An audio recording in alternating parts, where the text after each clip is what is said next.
Late evening, December 1998, Doha International Airport, Qatar. A young man steps off a flight inbound from Karachi. He is 20. His face wears the kidney condition he told his commanders he needed treated. He clears immigration and walks to the curb. 3 men in pale suits are waiting on the pavement outside Terminal A. They wait for him to reach them. One opens a leather folio, 2 laminated credentials. He says one word, a name. The name is not on the passport. It is not the nom de guerre the men in Afghanistan have called him for 2 years. It is the name his mother used. The name a stranger in a Doha airport should not know. In the inside pocket of his jacket, against his chest, are 2 floppy disks. The men in the suits do not yet know about them. He has 30 minutes to decide which intelligence service will own the next 7.5 years of his life.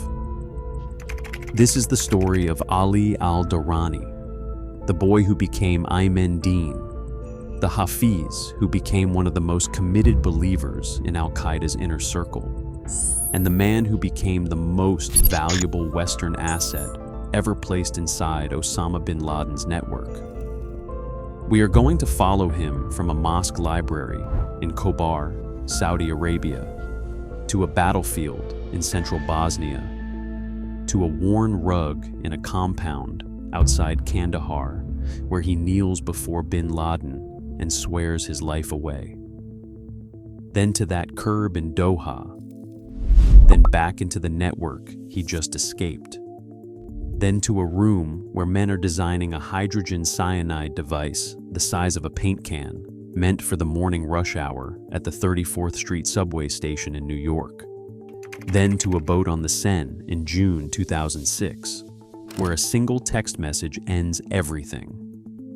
Along the way, we pass through Al-Qaeda's chemical weapons program, MI6, the CIA, the Office of the Vice President of the United States, and a 13th century fatwa that the leadership of Al-Qaeda quietly, surgically falsified. The question is not how a teenager from Saudi Arabia ended up in the room where 9/11 was celebrated. The question is the one he could not stop asking once he understood what they had done with the text he had memorized. How do you betray your prophet without betraying your God? Summer 1991, Khobar, Saudi Arabia. A 12-year-old boy stands at his mother's grave. His name is Ali al-Durrani. His mother has died of a brain aneurysm. It is a thing that takes a person from the kitchen to the cemetery in less than a week.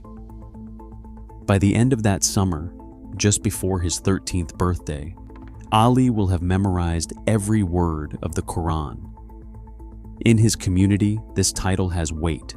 It is called hafiz, a guardian, someone whose body contains the text in case every printed copy is lost. He carries it inside him like a second pulse. He fills the empty hours with reading. The mosque library at Umar ibn Abd al-Aziz has dusty stacks at the back. There he finds Sayyid Qutb, the Egyptian intellectual hanged in Cairo in 1966 for the prose of a thin book called Milestones. Grief reads Qutb as gospel. By 15, Ali knows what he is: a defender, a man owed a war. The war finds him 3 years later. He is 16. Bosnia is bleeding. Serb forces are killing Muslim civilians by the thousand. To a teenager raised on Qutb and grief, this is not foreign news. This is a summons. He flies to Sarajevo with a friend from the same study circle in Khobar, a quiet Yemeni boy named Khaled Ali al-Hajj. He fights. He survives. And on September 10th, 1995, after the battle for Vezuca in central Bosnia, he watches his own side execute roughly 50 captured Serb prisoners. Beheadings, mutilation, men who had surrendered. He buries the doubt the way young men bury everything they cannot answer. Under conviction. Near the war's end, a tall Pakistani approaches him in a camp. Quiet eyes, slow voice. He says there is more to do and not here. The tall man is Khalid Sheikh Mohammed, the architect of every plot you have heard of.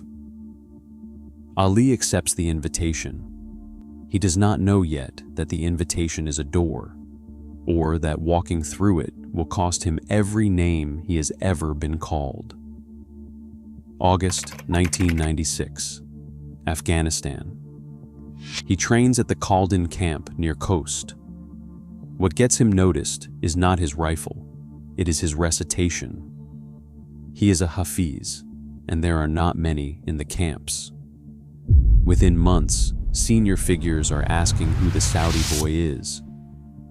Late 1997, the summons arrives, not to fight, to swear. He is driven to a compound outside Kandahar. He waits on a worn rug for an hour. He prays through it. The door opens.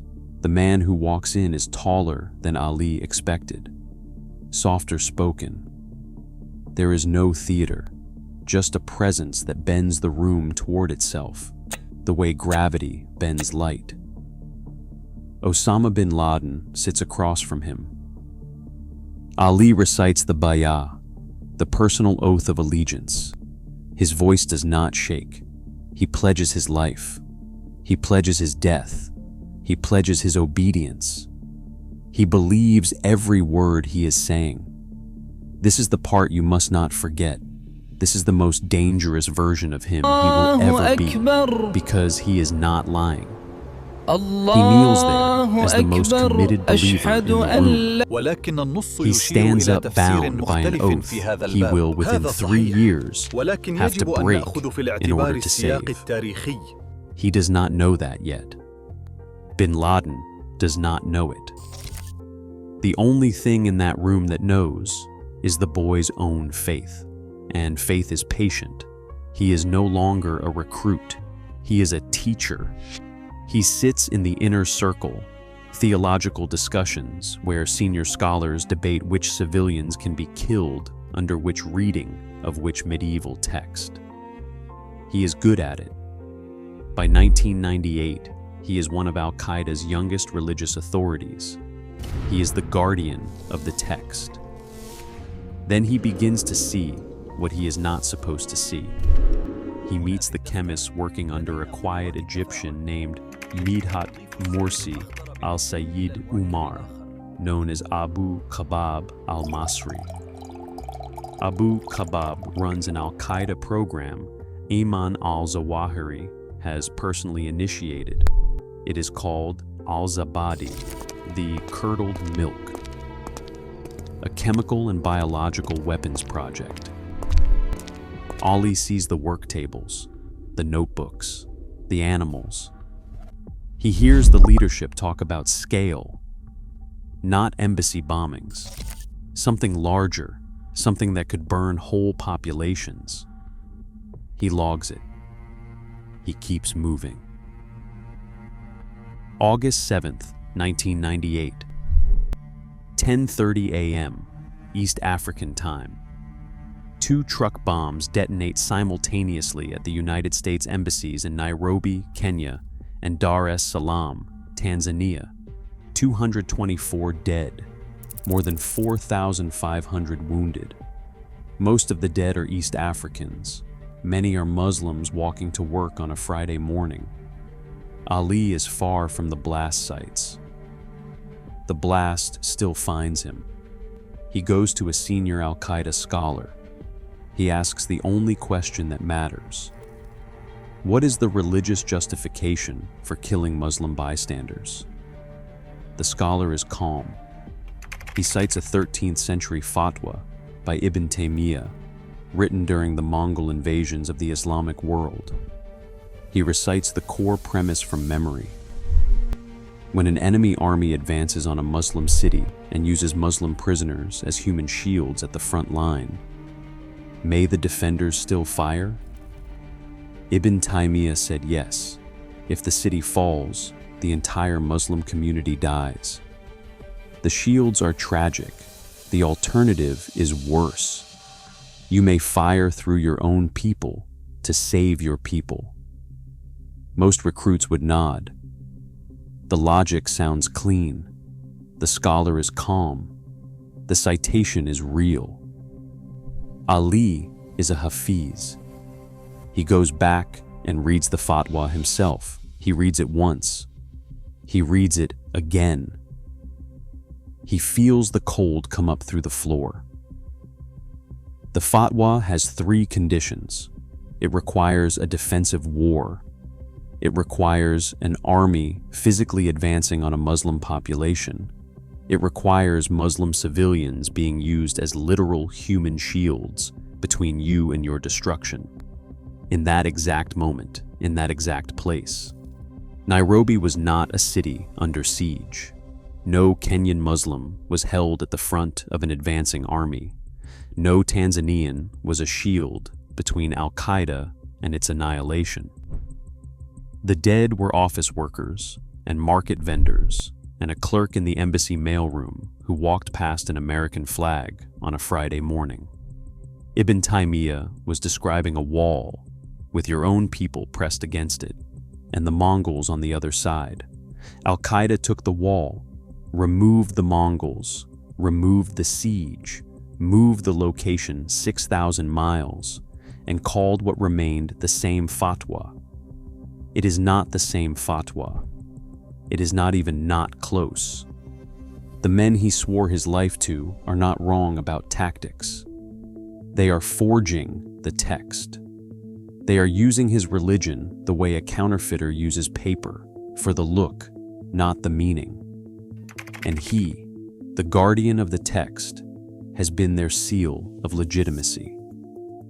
Every recruit he taught, every theological discussion he sat in, every time his presence meant a real scholar is here, and he does not object. The break is internal. It is also final. He had been the guardian of the text. They had been counterfeiting it. Al-Qaeda does not have a resignation policy. Men who try to leave are men who get buried in the desert. So he plans. He fakes a kidney condition. He tells his commanders he needs specialist treatment outside Afghanistan. He books travel to Qatar.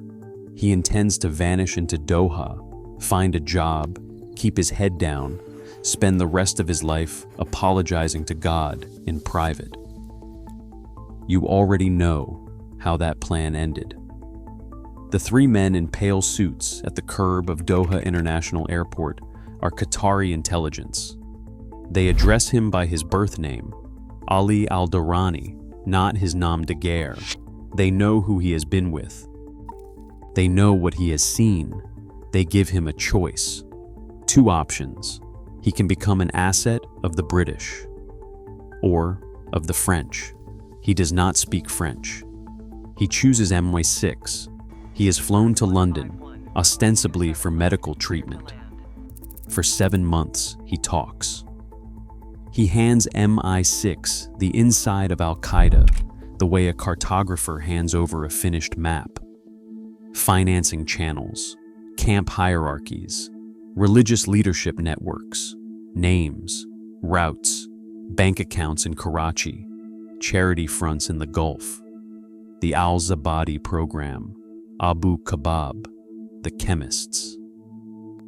Western intelligence has, for the first time, a full picture of what they are fighting. Lawrence, a codename they have given him, as in Arabia, has earned his retirement before he finishes his debrief.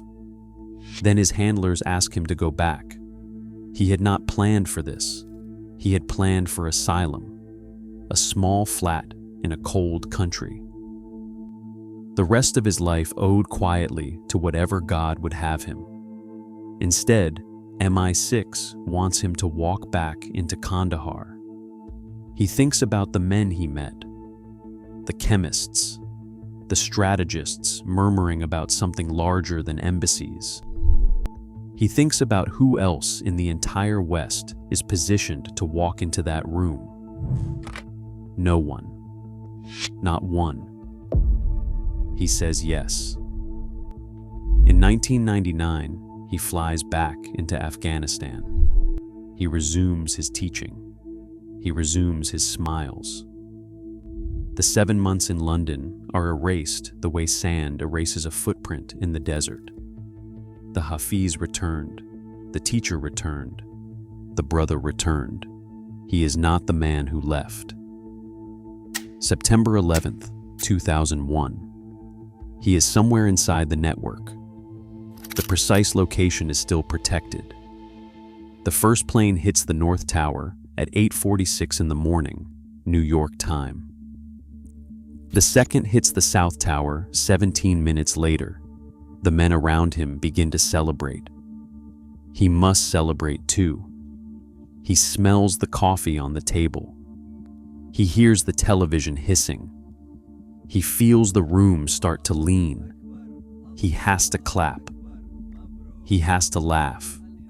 He has to embrace the men who just murdered 3,000 people.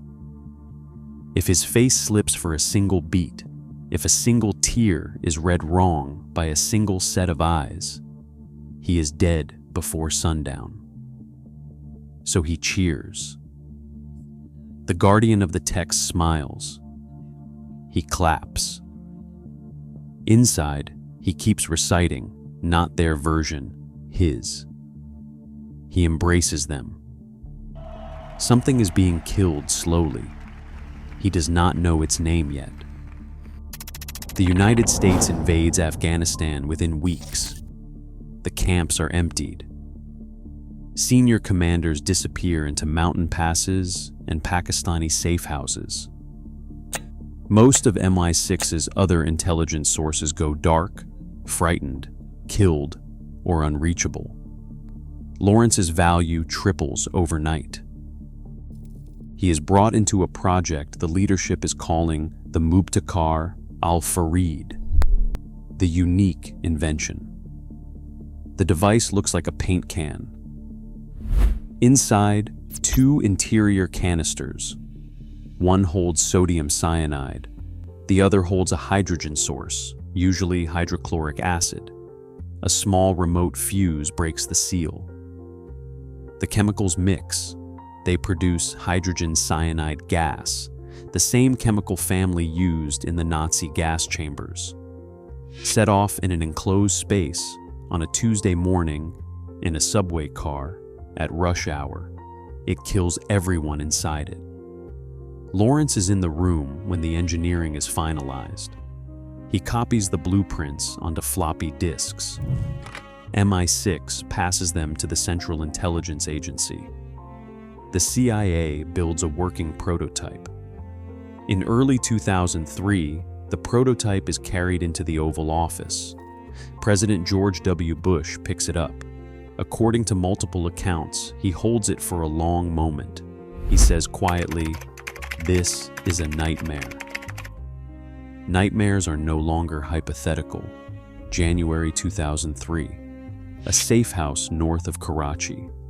Lawrence learns Al-Qaeda has placed an operational cell inside the United States. They have multiple Mubtakar devices.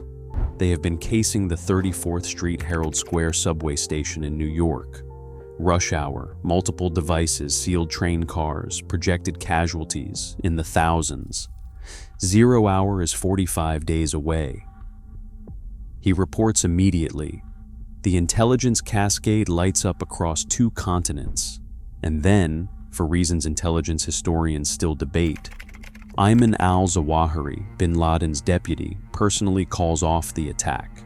He sends a recall through internal Al-Qaeda channels. The cell stands down. The devices go quiet.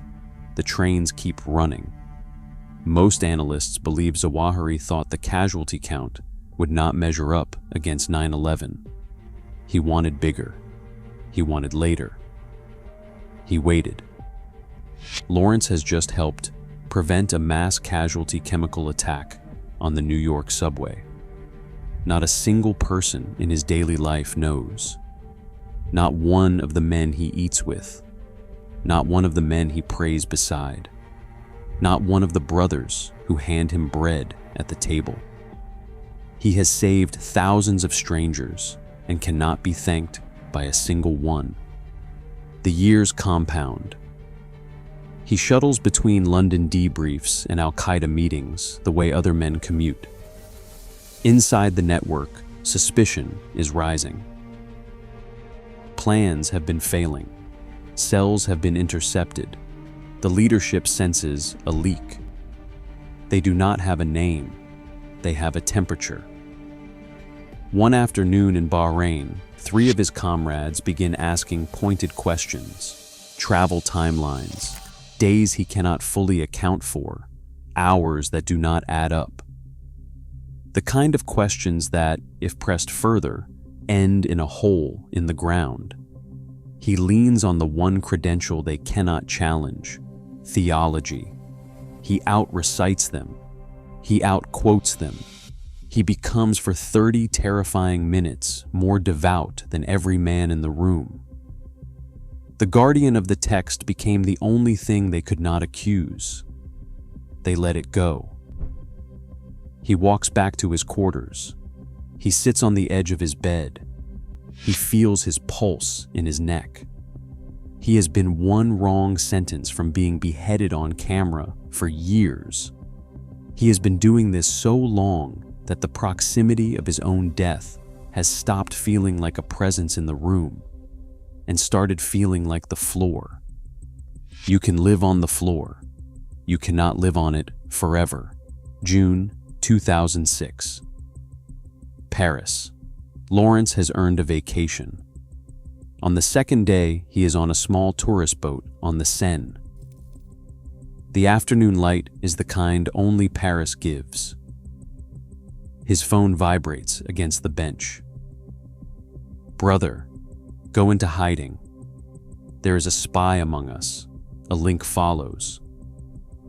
Time magazine, an excerpt from a new book by an American journalist named Ron Suskind.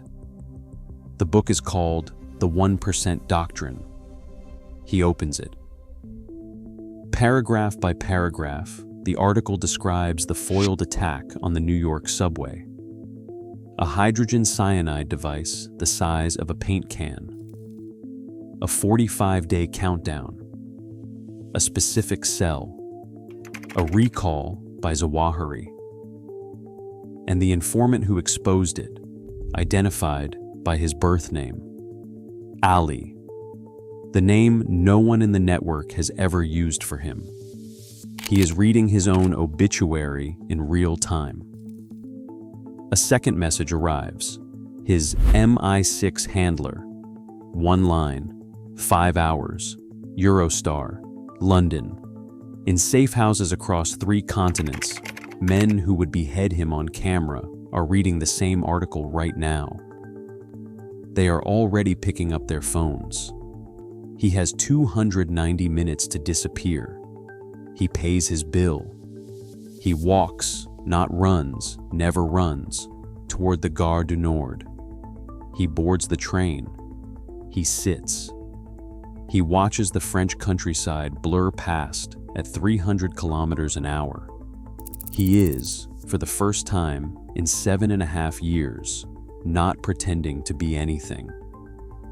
Behind the scenes, MI6 cables are flying to Langley.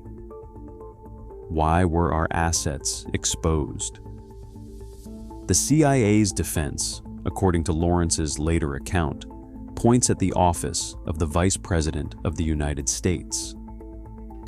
Ron Suskind had been briefed by sources inside Dick Cheney's circle who wanted the foiled subway plot in the public record, a propaganda asset for an administration that needed wins. A man's cover was the price of a press cycle. Al-Qaeda issues a formal fatwa against him. Death is now a religious obligation for any of his old brothers who can find him. He goes underground, permanently, new identity, protected status in the United Kingdom. He marries, he raises children, he waits. And then, slowly, the men who would kill him begin to die. March 15th, 2004. Riyadh, Saudi Arabia. Khaled Ali al-Hajj, the quiet boy from Khobar, who flew with him to Sarajevo at 16, who became bin Laden's personal bodyguard, who became the operational head of Al-Qaeda in the Arabian Peninsula, is cornered by Saudi security forces in a shootout.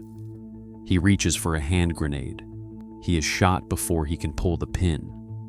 July 28, 2008. South Waziristan, Pakistan.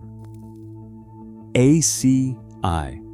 A drone strike kills Abu Kabab al-Masri, the Egyptian chemist who ran the al-Zabadi program, the man whose notebooks Lawrence had photographed in his head. May 2nd, 2011. Abbottabad, Pakistan. A U.S. Navy SEAL team enters a 3-story compound at 1 in the morning, local time. On the 3rd floor, they find a tall, soft-spoken man. Osama bin Laden, the man Lawrence knelt before in 1997, is shot dead. The body is buried at sea within 24 hours. January 19th, 2015. North Waziristan. A U.S. drone strikes an Al-Qaeda safe house. Among the dead is Adam Gaddan, the American jihadi Lawrence trained alongside in Afghanistan. July 31st, 2022, Kabul, Afghanistan. 6:18 in the morning, local time. An MQ-9 Reaper operated by the CIA fires 2 Hellfire R-9X Ninja missiles, kinetic warheads with no explosive, into a balcony in the Sherpur neighborhood. They strike one man as he steps outside for the morning air. Aimen al-Zawahiri, the man who, in 2003, called off the New York subway attack, is dead 21 years later. The same hand that spared thousands of strangers in 1 decade ends, with another hand in the next. Lawrence watches each death from his home in the United Kingdom. He does not celebrate. He notes the dates. The men who took his oath are gone. The guardian of the text is the only one left. He writes a memoir. He calls it 9 Lives. Most readers assume the title means 9 brushes with death. They are not wrong. They are not right either. The 9 lives are 9 versions of himself. The believer who took the oath. The recruit who trained at Khaldan. The student who read Ibn Taymiyyah back to himself and felt the cold come up through the floor. The exile met at the curb in Doha. The asset who walked back into Kandahar. The teacher in the room when the paint can was finalized. The witness who clapped through 9/11 with the recitation still moving inside him. The survivor of a fatwa issued in his own name. And the man who is finally telling the story. The only one of the 9 who was allowed to live. This was never a story about who won the war on terror. It was a story about one man winning a private war with himself and discovering, too late to undo it and too early to forget, that the only war worth winning is the one nobody applauds. If this stayed, there is another in the channel that finishes the thought. A young American who joined the FBI in 1976 and spent 22 years writing the reports on the spy the Bureau was hunting. The SPY was him. That video is on screen now. Video